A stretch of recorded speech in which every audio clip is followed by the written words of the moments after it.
Hey, it's Tameka Montgomery, wife and mother to three crazy little boys, and host of the podcast Raising Entrepreneurs. You're listening to Chasing Dreams with Amy J.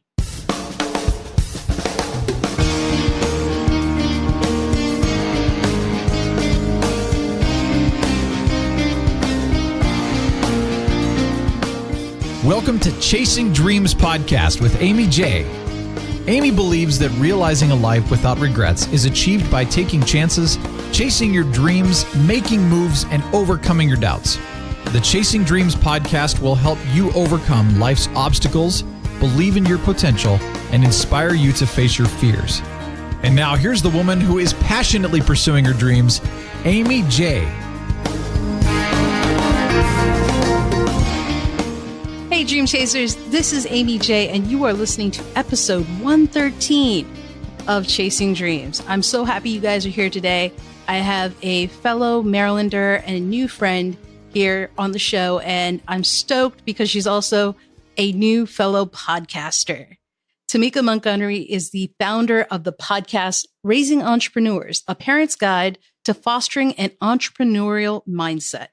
In 2013, President Obama appointed Tameka to lead the U.S. Small Business Administration Office of Entrepreneurial Development, where she was responsible for a budget of more than $160 million to deliver training and technical assistance programming to the nation's 28 million small businesses. First of all, I had no idea there were that many. In 2015, the Washington Post named Tameka one of the 19 most influential people in D.C. who can affect your small business. Prior to her presidential appointment, Tameka led the award-winning and nationally recognized Denver Metro Small Business Development Center. She is a graduate of Spelman College and Columbia University and holds an honorary doctorate in entrepreneurship from Johnson & Wales University. Tameka now calls the DC metro area her home, where she lives with her husband, Jonathan, and her three young entrepreneurial sons, who are also guinea pigs of sorts for her podcast, Raising Entrepreneurs. And she is taking a break to come on the show and talk about what she has going on. Tameka, welcome to the show. Thank you. I'm excited to be here. Thank you for inviting me to join you today. Well, how could I not have you? Fellow Marylander, you're doing some amazing things, and we have to talk about your podcast at some point because congratulations, you just launched, as of this recording, yesterday. Yay! Congratulations. Kudos. That is fantastic. Way to pull the trigger there. Yes. Woo, I said by hook or crook, it was coming out. Now, before we go too deep down the podcast hole, how long were you in prep to launch? Probably a couple of months. Okay. Yeah, I would say a couple of months. Yeah. Was this, well, I need to launch at some point, I'm just going to put this date down, or was this intended to be the launch date? Well, no, what happened was when I went to the podcast movement conference, that's what made me say, okay, let's get a drop dead date. Good. Yeah, I was like, I really need a date. And I had some speaking engagements. And so I said, you know what, I should have this launched prior to my speaking engagements. And so that's what I was trying to do. So going to the conference was that motivation, and then also upcoming engagements also. So let's talk about Tameka Montgomery for a second before we talk about what Tameka Montgomery is doing essentially for the next generation. Mm-hmm. What did you want to be when you were young? Gosh. Come on, you knew that question had to come up at some point. I think at one point, like probably many kids, I wanted to be an actress, like a superstar. And then I wanted to be like investigative reporter, like a news reporter. A journalist? Yes, a journalist. But investigative, that was really intriguing to me. So I majored in English in college, thinking that I might want to do that until I realized from having to write so many papers that I really didn't like that. And I didn't like that deadline, like, oh, you got to write another paper. You got to write another paper. So that kind of squashed that one. Which is funny because now you're podcasting. So there's only deadlines in your future. Right, exactly. And at least for me, I have to write up the scripts to a certain degree. So I'm like, okay, look, there you go. Deadlines in writing. So you just didn't like it necessarily in that original form, and you found it in a different way. Yes. Isn't that crazy? It totally is. I mean, it's funny how you're attracted and you find the things that interest you. It just comes not necessarily in the form you expect it. Exactly. Yeah, that's true. Huh.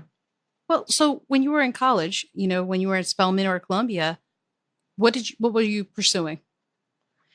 Yeah, so when I went to Spelman, I was an English major, but not because there was any thought behind it, to be honest. I was a first generation college student. And so I knew I was going to go to college, but no one really sat down with me and said, okay, let's figure out what it is that you want to do. And does this school provide, does this school have these majors that would align with what you want to study? It wasn't like that.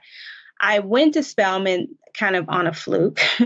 And when I was there, I didn't realize that Spelman was a liberal arts college because I didn't know those types of things. Mm-hmm. And so I get to Spelman, it's a liberal arts college. You got to declare a major. A lot of my friends were in the science majors, and I was like, that's not for me.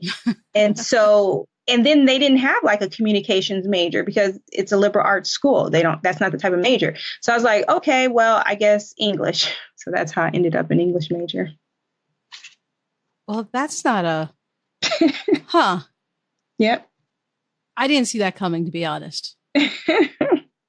But then so you went after that. So after that, what do you do? Because you graduate and this is what you have. Did you know what you were going to do next? Yeah, no. So you know what, Amy, it's so interesting because when I talk about that fluke, if you don't mind, like going to Spelman was this fluke for me because I wanted to go to an HBCU, a historically Black college. And I didn't even really grow up knowing about HBCUs. It was kind of by happenstance that a friend of mine had found out about this fair. I grew up in Colorado, and in a part of Colorado that really didn't have a lot of Black people. So my friend found this Black student college fair. So we went to this fair. And there were the recruiters, and I saw this table with a whole bunch of guys there. And I was like, oh, that's the table. I want to go to that school. That's the school I want to go to. So I go to that table to get the information. And the guy is like, I think you need to be at that table over there. Well, I was at Morehouse's table, which is an all-male college. He directed me to Spelman. So first of all, that's how I found out about Spelman. Okay. So then when it came time to apply to schools, I applied to Spelman and Hampton University. Hampton was my first choice because it was co-ed. I was like, who wants to go to an all-girls college? Not me. Fair. And so I applied to both, got accepted into both. Hampton said, you're accepted. Send a check for $545 to reserve your spot. Spelman said, you're accepted. Send a check for $100 to reserve your spot. I was like, well, guess I'm going to Spelman. So that's how I ended up at Spelman. I told you how I ended up with my major. And so then after Spelman, I ended up joining the Peace Corps. And the way that came about was I didn't know what I wanted to do when I graduated from Spelman because I didn't want to be a teacher, because when you think about an English major, there were a lot of English majors at Spelman who also did like early childhood education, kind of areas of focus. And so I knew I didn't want to do that. I wasn't ready to go to graduate school. And I needed something different. And it just so happened that one summer, I think it was the summer of my junior year. I think it was the summer of my junior year. I was back at home working.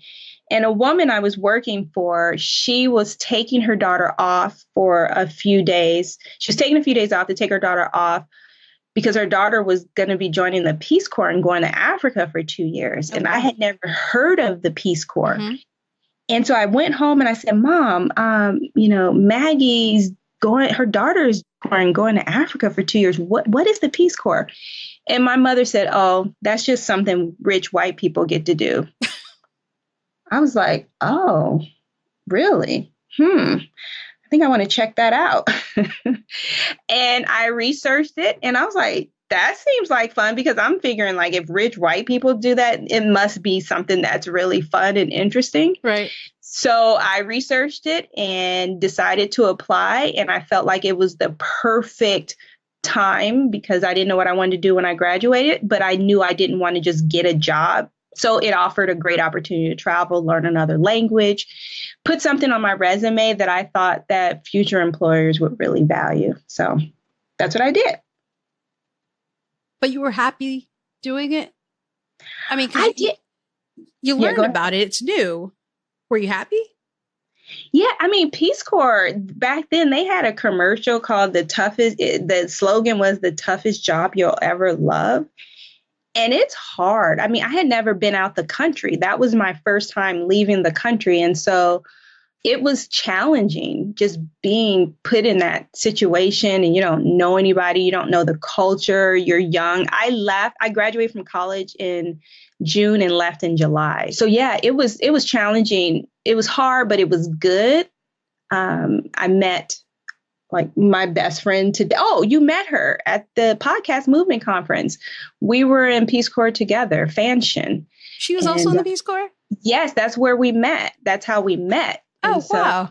Guys, yes. We hope to have Fanshin on the show. Yes, you have to. If you know her, go tell her that. Remind her. Yes, I will. Yes, you have got to have Fanshin on the show. So yeah, no, it was good. And, Fanshin, she'll tell you it was hard. It was, it's crazy. It's hard. It's emotional. I think when you're dropped into a foreign environment, a different environment, sure, so radically different that everything, the smallest thing brings so much emotion to it. Do you know what I mean? Yep. Yeah. But it was good. I'm glad I did it for sure. It's one of those experiences where once you go through it, you look back and you're like, I don't know how I survived. And two, that was one of the best experiences of my life. Yeah, that's how I feel about it. Yeah. And I think people have it in different ways, but I have one of my best friends also did the Peace Corps and also has something similar to say, like you, about her experience. Mm-hmm. And it's life-changing. And, but it's one of those things she's like, I learned a lot about myself just as much as skills. Yeah. And honestly, I'm a big advocate for Peace Corps. And I believe more people of color should join the Peace Corps because you go to these countries. And for me, at least from my experience, they had a hard time believing that I was American. Huh. Yeah. Maybe that's what they're exposed to, what they see. Yeah. Because I know, people would ask, oh, so your mother is from here. I'm like, no, my mother is American. Oh, okay. So your grandmother is from here. I'm like, no, my grandmother is American. I'm like, no, she's American. They're like, you're pure American? I'm like, as much as anybody else. Yes. Wow. It changes your perspective, right? Yes. To realize that that's how some people see us. Or how you were seen in particular. Yeah.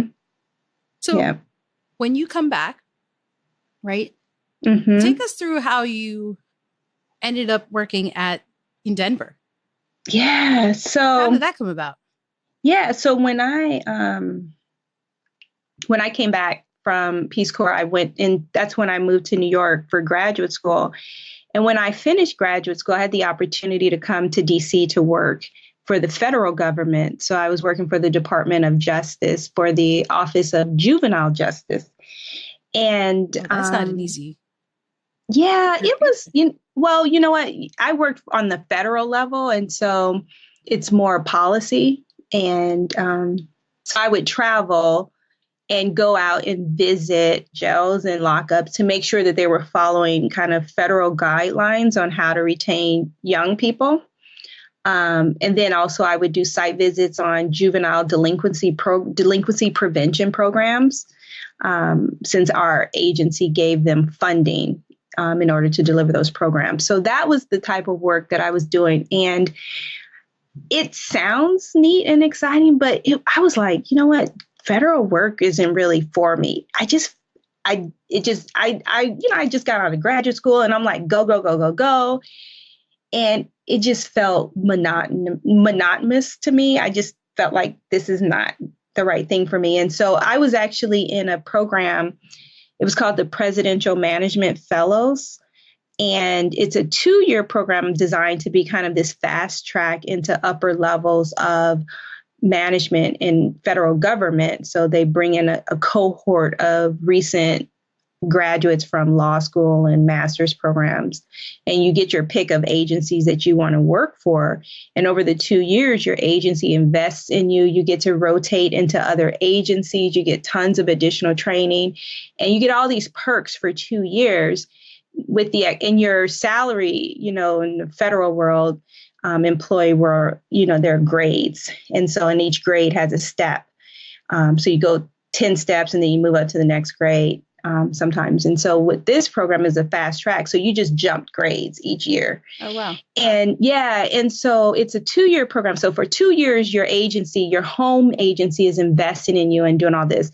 And then after the 2 years, you just kind of convert into a regular federal employee. And their hope is that you've enjoyed your time and experience, that you'll just stay there with them after they've invested in you. Well, I did the 2 years and I was like, I can't do this anymore. And I quit.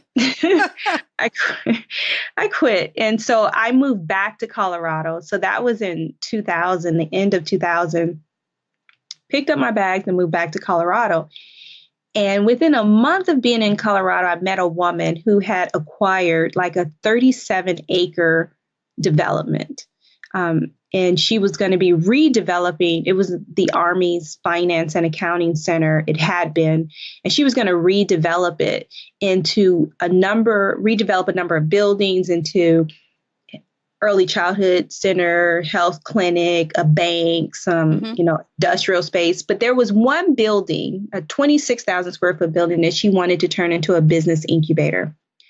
She hired me to launch a business incubator. And so I did that. So that's how I got into the small business world, small business assistance world, was opening up that business incubator in Northeast Denver a number of years ago. And so that's, so from there, I, left there and went to another organization and ran the Small Business Development Center. And during that time was when my center was recognized as the #1 SBDC. So there are about close to 1,000 SBDCs across the United States. So in 2012, mine got that recognition as the #1 in the nation. And then probably shortly after that, I moved on from the SBDC and became the head of a foundation, a leadership foundation. And it was shortly while in that position, I would say I was probably maybe 6 months or 7 months into that position when I got a call from a man I had briefly met in DC. He was a executive at SBA, kind of an appointed person at SBA. And I had an encounter with him. And he called me and said, hey, there's, do you know about presidential appointments? And I was like, huh? Well, I know of them. He says, well, and he just began to talk about how when he met me, he thought that there was a lot that I could offer and, asked me if I would be interested in learning more. So didn't tell me what the opportunity was, but just asked me if I was interested in learning more about working within the administration. And so I was like, sure. And the rest is history. Now, hold on. Hold on. You met this gentleman who essentially changed your life, right? Yeah, I know. He essentially changed your life. So shout outs to him. Yes. When you met him, right? Because you made it sound like you didn't have a long interaction or a significant interaction. How long would you say you guys kind of interacted? Right. So I gave a very, very abbreviated version. So what happened was I told you my SBDC had gotten that #1 recognition. Well, I had heard it had come to my attention that in another part of the state that there was going to be this event taking place, and there was going to be a high level SBA official going to be attending that event. So I was like, oh, I'm going to go and introduce myself, and, whatever, bring him a bag of swag or whatever. So I go there and I introduce myself to him and I said, hey, I'm the number one SBDC in the nation. And he and I just got to chit chatting. And he said, oh, have you ever considered working for the government? And I was like, oh, been there, done that. Not interested in doing that again. And I said, yeah, I used to be a presidential management fellow. He's like, oh, we love presidential management fellows, so he said, because the plan was that I was going to be going to DC in May to accept the award. He said, when you come to DC, let's have a conversation. So I was like, okay. So I get to DC, go to his office, we have a conversation. And the conversation was actually about a career position at SBA that was opening up. And he was said, I think you'd be a good fit for this position. And the position was to a career role to lead the SBDC program from a national level. Because the SBA funds that program. And so it's one of the largest kind of programs that SBA funds on the technical training and technical assistance side. So it was that position that he said, it's going to be coming out. I think you'd be great for it. So I was like, oh, okay, maybe, So I leave DC, the position opens up, it hits the street. I applied for the position. At that same time, another position opened up in Denver to be the executive director of the Denver Metro Chamber Leadership Foundation. Uh-oh. What? So I applied to both positions, but you're out here. Government takes a long time. I've been there, done that. Yes. It takes a long time. And so I got the job as the head of the foundation and was excited about it. So the day that I started, I called SBA and I hadn't heard from SBA. And I said, hey, I'd like to pull my name from being considered. And they're like, oh, you're our number one candidate. Can you come out next week to interview?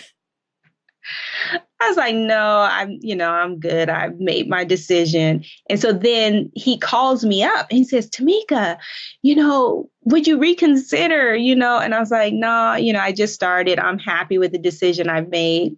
I'm good. And he's like, oh, okay. So that was the last time I spoke to him. And then 7 months later, he calls me up. And when he called me, it was March of 2013. And so, the president had just been reelected for his second term. Yeah. Well, not just, but, the second term had pretty much just started. A few months. Yeah. Yeah. And so then he calls me up and he says, hey, when I met you, I thought you'd be great for the agency. And I still think you would be. The president has just gotten reelected. Would you be interested in having a conversation? And so that's how the conversation began. And it turned out, which I didn't know because when we first spoke, he didn't say what position he was interested in that he thought I'd be a good fit for. Turns out it was for his position. What? So he was my predecessor and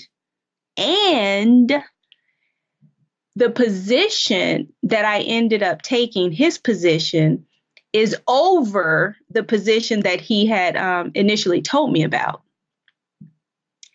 So it's interesting. While I chose not to pursue that career federal position. Right. It ended up that career federal position reported to me in my new role. Yeah. So I ended up being over that program plus, some other, because I became over the entire office, not just the sub office within the larger, if that makes sense. So what I love about this, right, is this really goes to show you the power of networking and initiative. Yes. Right. Because you've left an impression on this man who didn't want to take your no for an answer. Right. He was like, not Tameka. I'm telling you, this is the one. Yeah. This is the thing. Yeah. And while it took some time for that to play out, that's amazing. Yeah, honestly, Amy, I think it was all God because the way it happened, I mean, it was just perfectly orchestrated. And when you think about it, he had been in his role. He came on at the beginning of the administration, right? And so, like I said, I had met him two times, right? Once was, hey, I'm Tameka, da da da da. The second time was I was there to accept the award, stopped by his office, and we chatted. Right. And so he had been with the administration really pretty much since the beginning. And you'd think there were many people that he knew from his past life, or even during those 2 years that he had had a relationship with, I'm sure. But yet he remembered me from two kind of very brief meetings and pursued me to take over his role. That's amazing. Like, you're such a shining example of what people can do. Of your story is just an example of what you can do if, one, you're nice. I mean, you left a great impression. I think that's a testament to who you are. Mm-hmm. Not that you acted a certain way, but you were just who you were. Right. And, it left a lasting impression for him to be connected like this. And congratulations, even though that's only like a part of your life and we're still going. Yeah. That's awesome. Yeah. And, I think the other part of it's being open, right? Open because, truthfully, when I got that call, I had only been in my new role for, I think, like I said, 7 months or so. And so I kind of wasn't sure because I was like, well, I just started this new role and kind of felt guilty, leaving a job.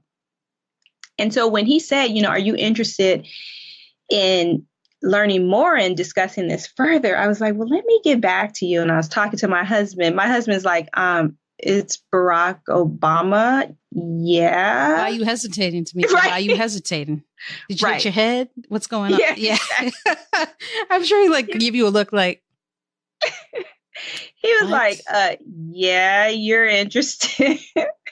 So he's like, please. He's like, your board of directors, they will understand. This is a once in a lifetime opportunity. So it was. Yeah. And it was. Stoked that you took it, stoked that you went through it. And here you are, you have all this experience and background in entrepreneurship with your time in the SBA, right? Not something you intended when you were in high school, not something you intended when you left college, really not something you intended. And yet here today, yesterday, you launched a podcast called Raising Entrepreneurs. Yes. Your kids are essentially the subject of this. It's not that there's the subject of it, but you're helping them. Yeah, I'm learning how to parent. Yeah.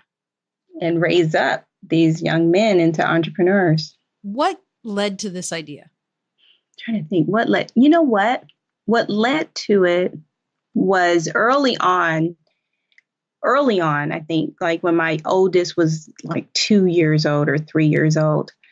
My husband and I, we just decided we wanted to parent our child differently from what we had been seeing other people do, and really differently from the way that we had been raised. And what I mean is we really wanted to raise him up to be financially aware and financially independent.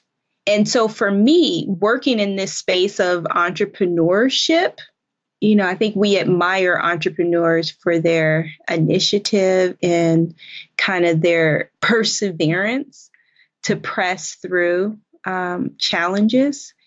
And so I knew, those are behaviors and characteristics that I wanted to cultivate in my children.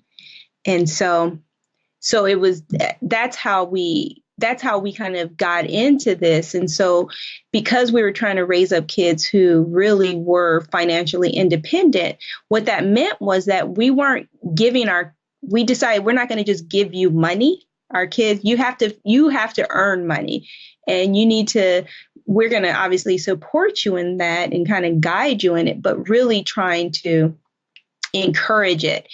And when you do that, the natural path is to entrepreneurship. I mean, if you don't give a kid an allowance and they want something, then they're going to have to figure out how to earn that money. And so that is the door opening into entrepreneurship. So we did that with our boys at a very young age. And you actually share a story about that on the prologue of your podcast. Yeah. With your eldest son. Mm. And I don't want to give it away. You guys should listen to it. It's a wonderful story. Spoiler alert, he raises the money himself. Yes. Yes. In order to visit his grandmother?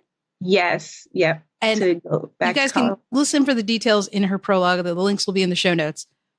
Thank you. But what an amazing story that I don't want to give away like the feel good moments of it, but that he did it himself.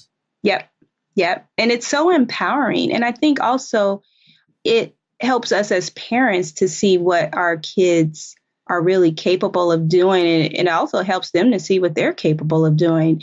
Because one of the things I've observed over these like 17 years of developing programs for entrepreneurs is that you can have two individuals, right? And you can say, okay, well, here's the information you need to get your business off the ground. One of those individuals will do all of those things. They're going to be on it. The other individual may not. They may fiddle around with it, kind of go back, hesitate, doubt, and just not really move or progress forward. And a lot of that is really around fear. I mean, we all have fear, but it's around fear that to the point where it's causing one to, it's shaping the direction and the decisions.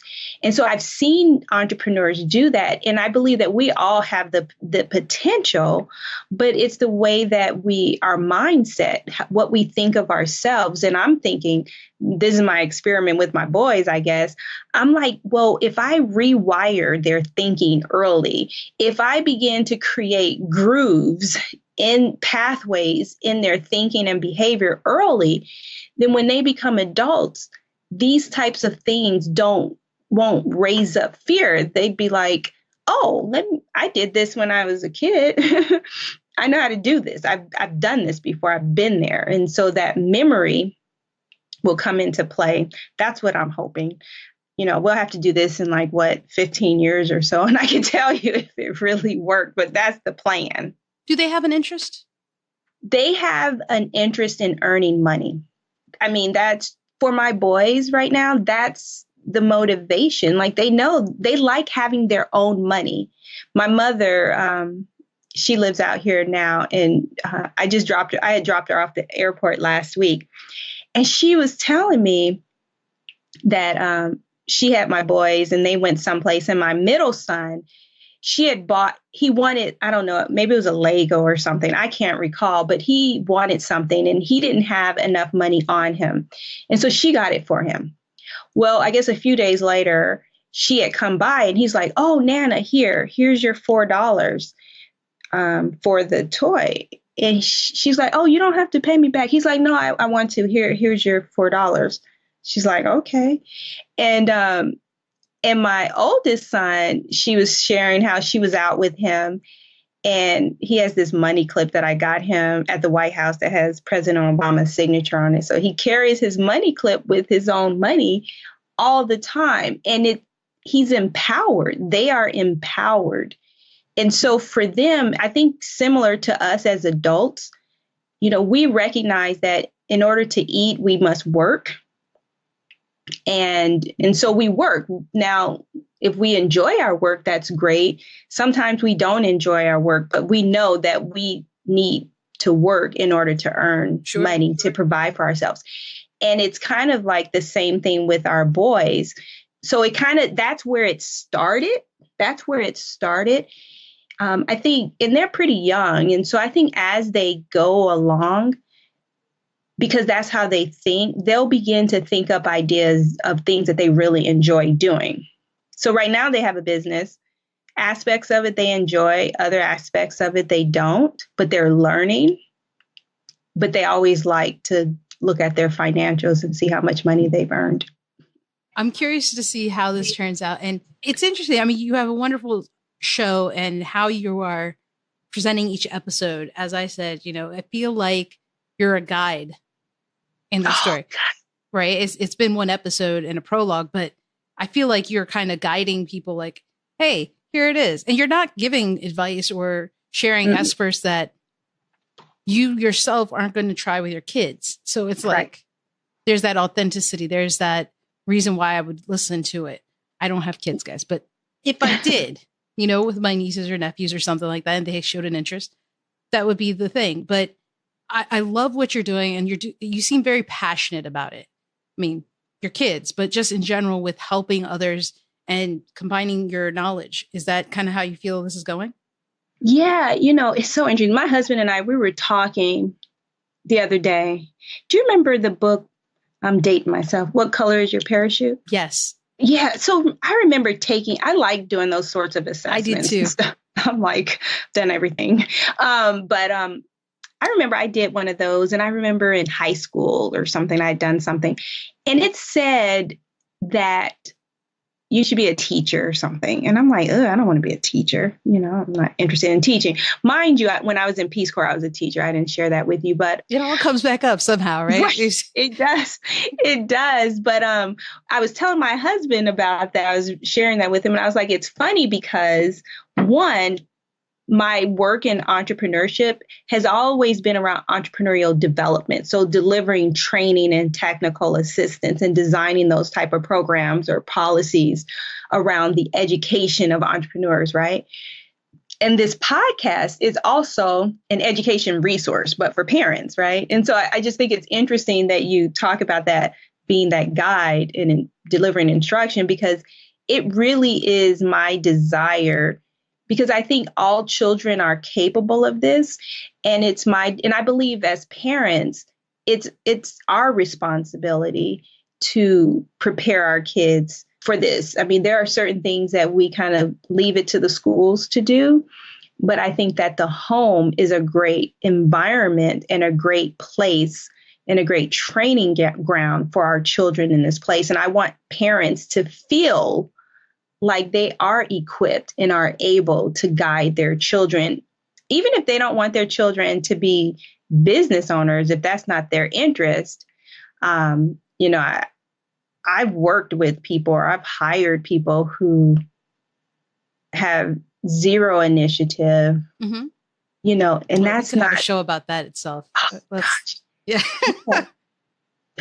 I don't want to raise up children like that. I don't like working with people like that. And I would say that probably most parents would want to raise up children who are not that person. Yeah, we definitely could talk about that. That'd be like shows upon itself, not even just an episode. We could do a show on that. Yeah. Just have people talk about their experiences. But I totally see what you're saying. And I will say this, because you just said that they don't have to be an entrepreneur. Your show is actually, while entrepreneurial facing and focused, the things I learned in that first episode could apply to anyone, and could apply to anyone who has a dream that doesn't have the talent necessarily. Because you were talking about, practice hours, and it was very interesting. As I got to tell you, got to check it out, because she brought experts in to discuss this. And that's amazing. That's cool. And I think it's wonderful what you're doing. And I'm stoked to see what happens and how your kids fare out. And I look forward to seeing how that goes. Yeah, me too. Now, Tameka, before I let you go, I have to ask. Yes. What is one action you would tell someone who's chasing their dreams to take today? Move forward. Do something. That's it. Do something. Move forward on it. I like it. Short, sweet, to the point. And it's very hard to kind of confuse that or, misunderstand that. Yeah. Just do it. In that Nike's slogan, just do it. Yeah. Cliches are cliches for a reason, right, guys? Tameka, thank you so much for coming on the show and just sharing your wonderful story and insight into your dream chase. Thank you, Amy. It was great. I had so much fun. Thank you. Well, dream chasers, how awesome is Tameka Montgomery? What a great story, right? I mean, just from where she started, where she has been, how she got there, what she's doing now. Definitely recommend you check out Raising Entrepreneurs. It's a fantastic podcast. I've enjoyed it so far, and I think you will too. You can find the links to the show, her show, and all the other stuff we talked about over on the show notes page at chasingdreamshq.com/episode 113. That's episode 113. Until next time, Dream Chasers, keep chasing. Thank you so much for listening to Chasing Dreams. Amy would love to connect with you and hear all about your pursuit of chasing your dreams. Connect with her on Facebook, Twitter, or Instagram via @ChasingDreamsHQ. Or you can find Amy on Twitter @AmyJ21.